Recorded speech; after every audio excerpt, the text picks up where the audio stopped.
वाले हैं कश्मीर के हवाले से। भारत के होम मिनिस्टर अमित शाह की एक और स्टेटमेंट बहुत ज़्यादा सोशल मीडिया पर इस वक्त ट्रेंड कर रही है। उन्होंने बोला है कि बात हिंदू मुस्लिम की नहीं है, पाकिस्तान के पास जो कश्मीर का टुकड़ा है वो ज़मीन भी हमारी है, वहाँ पर बसने वाले मुसलमान भी हमारे हैं, जिनको हम बहुत जल्द भारत का हिस्सा बना लेंगे। खुलेआम ललकारा है पाकिस्तान को अमित शाह ने। बढ़ते हैं अवाम की जानिब, उन्हें इस खबर के बारे में बताते हैं कि पहले भारत के डिफेंस मिनिस्टर राजनाथ सिंह की जानिब से भी ऐसी बहुत सी स्टेटमेंट्स आ चुकी हैं जिसमें पाकिस्तान को वार्निंग दी जा रही है, जिसमें पाकिस्तान के लिए एक मैसेज दिया जा रहा है। अब अमित शाह ने भी खुलेआम सबके सामने इस चीज को अनाउंसमेंट कर दिया है कि वहां के मुसलमान और लैंड को हम बहुत जल्दी हासिल कर लेंगे। दोस्तों, एक तरफ ये बात हो रही है कि भारत का स्टार्टअप इकोसिस्टम इतना तगड़ा है कि आइंदा भारत की जो इकोनॉमी है वो तीसरी बड़ी इकोनॉमी हो सकती है, जस्ट बिकॉज कि इंडिया के अंदर स्टार्टअप इकोसिस्टम बड़ा तगड़ा है।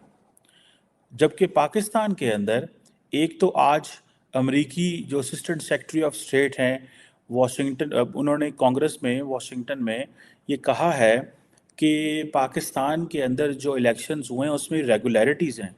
लेकिन उससे बड़ी परेशानी जो मुझे एज ए पाकिस्तानी है वो ये है कि जो ह्यूमन डेवलपमेंट रिपोर्ट आई है 2023-24, जो कि United Nations Development Programme UNDP जारी करती है, वो पाकिस्तान के जो लो ह्यूमन डेवलपमेंट कैटेगरी में डालती है। अब दुनिया के 192 मुल्कों के में से जो हम पहले जिसे कहते हैं ना 164 थे, अब 161 पे आ गए हैं।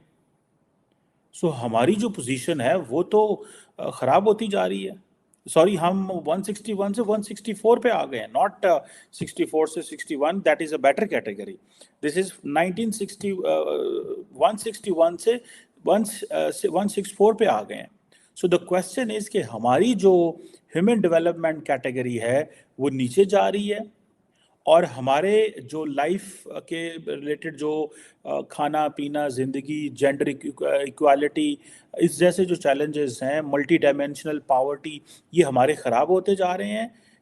और पावर्टी ज़्यादा आती जा रही है, और इंडिया के अंदर एक तरफ वो कह रहे हैं कि हम तीसरी बड़ी इकोनॉमी बनने जा रहे हैं। जो लाल चौक है, लाल चौक को इतना रेनोवेट किया, डेवलप किया गया, वो तरक्की करवाते जा रहे हैं। और वो तरक्की देकर हमारे लोग कह रहे हैं कि भाई मोदी की साजिश है, इंडिया की साजिश है, आप भी तो कुछ करो।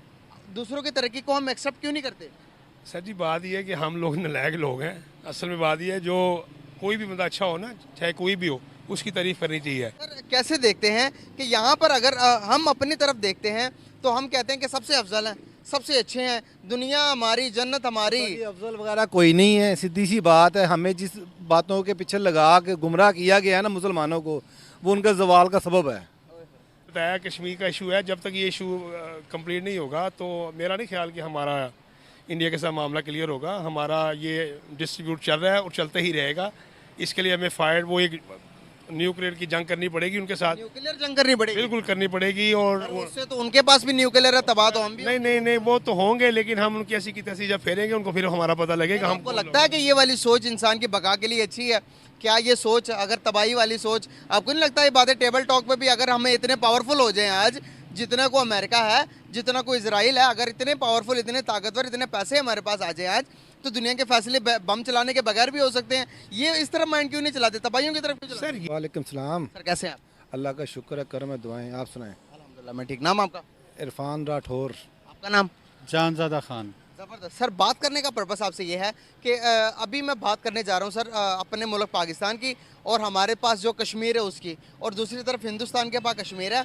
सर, वो आजकल की न्यूज़ आ रही है जो कि टोटली आप इंटरनेट पर देखेंगे तो वो वहाँ पर इंडियन साइड कश्मीर के अंदर इन्वेस्टमेंट पे इन्वेस्टमेंट करी जा रहे हैं, और उन्होंने इतनी इन्वेस्टमेंट कर रखी है कि परेशान हो जाता बंदा कि जब गूगल खोलता है, थोड़े कश्मीर के बारे में लिखता है, तो वो बताता है इंटरनेट हमें कि दुनिया की सबसे ऊंची ब्रिज वहाँ पर रेस कार गाड़ियों की रेसेस अभी करवाई है, पिछले दिन करवाई है, दो दिन गुजर गए सर।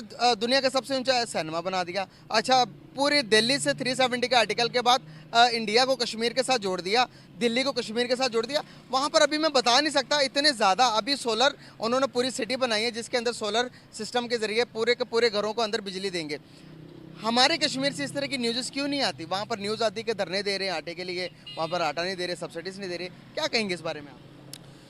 सर बात ये है कि ये जो वक्त चल रहा है ना, ये बहुत चेंज हो गया है। अब लोग कारोबार के ऊपर, लोगों को फैसिलिटीज़ के ऊपर ध्यान दे रहे हैं। जंगों का दौर ख़त्म हो गया है। जंग वो करेगा जिसको कोई मकसद भी हो। बिकॉज कि हम अपने नौजवानों को वो रास्ता दे रहे हैं। और मज़े की बात है कि ये देखें, ये डिफरेंस है। The difference is coming. अभी मोदी साहब बात कर रहे थे अपनी इलेक्शन कैंपेन के अंदर कि इंडिया का जो नौजवान है वो जॉब क्रिएट कर रहा है, जॉब की तलाश में नहीं है। गो के ये एक ट्रेंड चला रहे हैं, but there are millions which want jobs in India.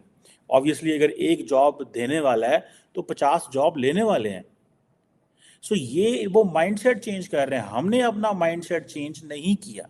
हम जो ह्यूमन डेवलपमेंट इंडेक्स में 161 से 64 पे चले गए दुनिया के 192 मुल्कों में, और जो पीछे 30 मुल्क रह गए हैं या वो अफ्रीका के होंगे या कोई लैटिन अमेरिका के होंगे, इस तरह की उनकी कंडीशन होगी। सो पीछे तो कोई हमसे मुल्क ना रह गया, या अफगानिस्तान पीछे है या कुछ अरब ममालिक के पीछे हैं। अब ये जो ह्यूमन डेवलपमेंट क्राइसिस है जिसमें लिटरेसी के मसले हैं, एजुकेशन है, हेल्थ है, पावर्टी है, ह्यूमन वेलफेयर है, अगर आम आवाम जिसे आप नॉन ट्रेडिशनल सिक्योरिटी कहते हैं, अगर आपका वो इंडिकेटर ही ख़राब है तो देन हमने क्या तरक्की करनी है? नहीं है। ये अल्लाह ताला को ऐसे मंजूर नहीं होगा। अल्लाह ताला नहीं चाहता मुसलमानों के साथ जुल्म होते हुए, अल्लाह ताला नहीं चाहता। ये बहुत बुरी बात है। क्या हुआ है, कहाँ जुल्म हो रहा है ये बताएं आप मुझे, पहले रोना बंद करें। कश्मीर में हो रहा है ना, कश्मीर में हो रहा है। कश्मीर में बहुत जुल्म हो रहा है, हर मुसलमान के ऊपर जुल्म हो रहा है, बहुत जुल्म हो रहा है। हमारी आवाम को इतना ज़्यादा मेंटली अब कश्मीर के बारे में रॉन्ग बताया गया है कि लोग इतना जज्बाती हो जाते हैं। क्या हो रहा है माँ जी कश्मीर के अंदर, आप कुछ बताएंगी मुझे? बहुत जुल्म हो रहा है, कत्लेआम हो रही है। कुछ उनको मिल नहीं रहा, कुछ खाने को नहीं मिल रहा, पीने को नहीं मिल रहा, उनको ऊपर जुल्म हो रहा है, बहुत ज़बरदस्त हो रहा है। ऊपर से रोजे हैं। आपको कैसे पता? के लिए प्याज जो है वो इंसान को नहीं, आपको कैसे पता वहाँ जुल्म हो रहा है? आपको कैसे पता माँ जी? बस खबरें सुनते हैं ना, जब तो देखते हैं ना तो अच्छा, अब इसलिए। वहाँ रमजान है ना, चीजें सस्ती हो गई हैं वहाँ पर, वहाँ मुसलमानों को पैकेज दिया जा रहा है। कश्मीर के अंदर, कश्मीर तो आगे निकल गया, बहुत आगे निकल गया हमसे। हम तो कहाँ बैठे हुए, हम 1947 की खबरें हम सुन रहे हैं। कश्मीर तो हमसे बहुत आगे निकल गया तरक्की के लिहाज से, एजुकेशन के। कर सकते ये पाकिस्तान वाले तरक्की नहीं कर रहे। अच्छा। ये तो बस फैशनों में पढ़े हुए हैं। अच्छा। मोबाइल कानों को लगाए हैं, टूटियां लगाई हुई हैं और कुछ नहीं है इनके पास। बस भारत के पास जो कश्मीर है उसका क्या हाल है? भारत ने कितनी तरक्की की है अब कश्मीर के अंदर? उन्होंने तो तरक्की करनी थी। जब इधर से कोई उठ ही नहीं रहा तो तरक्की उन्होंने करनी थी, क्या होना था। कितनी तरक्की हुई है वहाँ पर? वो हमसे कितना आगे निकल गए? वो बहुत आगे निकल गए हैं। वो काफिर लोग होके एक दूसरे की मदद कर रहे हैं, हम मुसलमान होके एक दूसरे की मदद नहीं कर रहे। अच्छा, पहले आप रोना बंद करें। हमारे ऊपर ऐसी जिंदगी पर। अच्छा, ये बात है। बस वहाँ पे अमित शाह खुलेआम बोले कि कश्मीर को हम लेकर रहेंगे। पाकिस्तान देख हैरान हो चुके हैं। इस चैनल पर नए हैं तो चैनल को लाइक और सब्सक्राइब और शेयर करें। Thank you.